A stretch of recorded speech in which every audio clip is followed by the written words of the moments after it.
सिरसा जिले के कागदाना गांव में ग्राम पंचायत ने एक अहम फैसला लिया है। पंचायत ने गांव में नशे पर रोक लगाने, भिखारियों के आने पर रोक, किन्नर समाज को बधाई के रूप में 1100 रुपए निर्धारित राशि देने और रात 10 बजे के बाद डीजे बजाने पर प्रतिबंध लगाने का निर्णय लिया है। पंचायत का कहना है कि यह फैसला गांव की सुरक्षा और बढ़ती आपराधिक घटनाओं को देखते हुए लिया गया है। गांव में जो भी नशे की चपेट में आ गए उनके परिवार को सूचित किया जाएगा और यदि गांव में कोई नशा बेचता पाया गया तो तुरंत उसे पुलिस के हवाले किया जाएगा। सिरसा के कागदाना गांव में ग्राम पंचायत की ओर से ग्राम ज्ञान केंद्र में 22 तारीख को एक बैठक आयोजित की गई, जिसमें ग्रामीणों की मौजूदगी में कई अहम मुद्दों पर सहमति बनी। पंचायत ने कई अहम निर्णय लिए, जिसका पालन करना अब सभी गांव वासियों को अनिवार्य होगा। नियमों की अवहेलना करने वालों पर जुर्माना भी लगाया जा सकेगा। हमने 22 तारीख को एक मीटिंग की थी गांव की, उसमें ये फैसले लिए गए। एक तो नशे से संबंधित फैसला लिया गया है भी गांव में नशे का प्रकोप थोड़ा ज़्यादा हो गया, इसलिए हमने एक कमेटी बनाई है 25 आदमियों की। तो उसमें हमने एक तो घर घर जाके जिनको भी पता है उनको बताएंगे, घर वालों को भी आप नशा इनका थोड़ा कम करवाओ। और जैसे भी अगर कोई ज़्यादा मिला, कोई बेचता मिल गया, तो उस पर हमने प्रशासन को भी कहा है कि उस पर ठोस कार्रवाई की जाए और घर वाले भी उसके तरफदारी नहीं करनी है, घर वालों को भी उसकी ये जमानत नहीं वगैरह नहीं करवानी, ये फैसला लिया गया एक तो। और दूसरा हमने लिया है कि ये साउंड का, डीजे साउंड का, जो लगभग मान के चलो कि रात को 1-1, 2-2 बजे तक बजाते हैं। फिर हमने ये फैसला लिया कि एक तो शादी वाले दिन ही बजाना है, दूसरा रात को 10 बजे के बाद उसको बजाना ही नहीं है। तो क्या ये डीजे साउंड कई दिन का चलता है? एक हफ्ता पहले स्टार्ट कर देते हैं ये, फिर वो लंबा चलता रहता है। इससे आस पड़ोस वालों में बहुत ज़्यादा दिक्कतें आती रहती है। अभी पेपरों का भी टाइम आ जाएगा बच्चों का ये।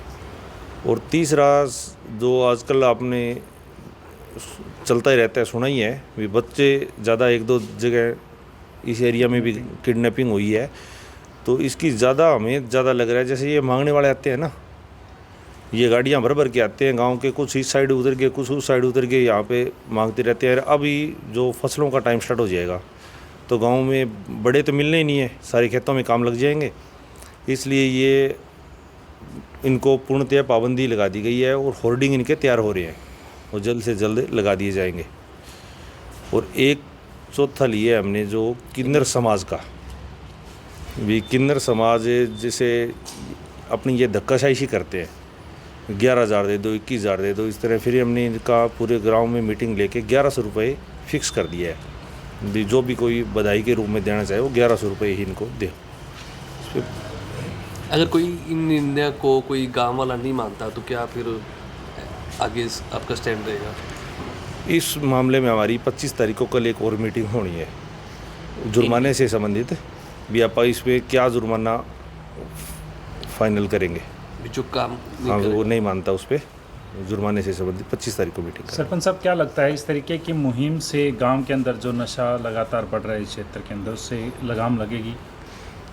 अगर हम सही पूरे जोश से और देखेंगे भी हमने उसको रोकना ही है तो लगाम लग जाएगी। कोई बड़ी बात नहीं है नशा रोकना, और उसमें अपना कितना क्या कहते हैं वो परफॉर्मेंस कितनी दे पाते हैं इसको, उसे उसके कारण अगर बढ़िया परफॉर्मेंस करेंगे तो रुक जाएगा नशा। जागरूक करने के लिए कोई कार्यक्रम? जागरूक करने के लिए अभी कैंप स्टार्ट करवाएंगे। और वैसे भी हम जो हमें गांव में तो पता ही है कौन कौन कर रहा है नशा, हम उनके घर भी जाके आएंगे, उनके सभी के भी। आप इनको बच्चा थोड़ा ख़राब हो रहा है, इसको थोड़ा कंट्रोल करो। बाहर से भी कोई बाइक्स पर आते हैं, गाड़ियों पे आते हैं, तो उन पे भी स्पेशल निगरानी रखी जाएगी? हाँ, इसीलिए वो एक 25 सदस्यीय कमेटी गठित की गई है कि उन पे वो पूरी निगरानी रखे। जैसे भी आए उसको पकड़ लो, कोई दिक्कत नहीं है। और इसमें हमने प्रशासन से भी बात की तो उन्होंने कहा कि हमारा पूरा सहयोग रहे आपके पास, एक कॉल करो 2 मिनट में आपके पास गाड़ी पहुंच जाएगी। ग्रामवासियों द्वारा ये सबसे बड़ी नशे की बात है जी। नशे के लिए हमने कल 3 बजे एक मीटिंग रखी है, जो 25 सदस्य होंगे, उसमें एक प्रधान होगा और प्रशासन का पूरा सहयोग है हमारे साथ। तो हम कल से ये घर घर जा करके। क्या फैसले लिए गए हैं पंचायत की मीटिंग में? नशा मुक्ति, किन्नर समाज को 1100 रुपये, और 10 बजे के बाद डीजे नहीं बजेगा, क्योंकि यहाँ हमारे पर 3, 4, 5 लाइब्रेरी होगी, तो वहाँ बच्चे बैठते हैं और उनको चाहिए शांत वातावरण, और ये 7-7 दिन बजाते रहते हैं। इसके बाद गांव में भिखारियों का प्रवेश न होना और छोटे बच्चों को और युवाओं को नशे से बचाना। ये क्या ये बाहरी जो लोग आते हैं क्या बच्चों को लापता या किडनैप करते हैं? 8-8 साल के बच्चों को गोलियां दे के जाते हैं, जिनका हम आपको प्रूफ देंगे, ऐसे नहीं कह रहे हैं, प्रूफ देंगे और वाकायदा रिजल्ट आएगा, कोई ऐसी बात नहीं है। क्या लगता है कि जो फैसले लिए गए हैं इसके सकारात्मक परिणाम आएंगे? बिल्कुल सकारात्मक आएंगे, और पूरा गांव हमारे साथ है। आसपास के गांव के लोग हैं, मेन गांव के लोगों को भी यहाँ पे कल बुलाया जाएगा, उनके सामने सारे फैसले लिए जाएंगे, सब कुछ ठीक होगा। क्या लगता है कि जो आसपास के गांव में वो भी इस तरह के कोई फैसले लेंगे ताकि पूरे एरिया में एक दो गांव में है, कल ही एक वीडियो आई थी, वहाँ भी इसी प्रकार के निर्णय किए गए हैं, और दूसरे गाँव को भी हम कहेंगे कि आप ऐसे निर्णय लेने के लिए वहाँ अपनी मीटिंग बुलाएं और काम करें।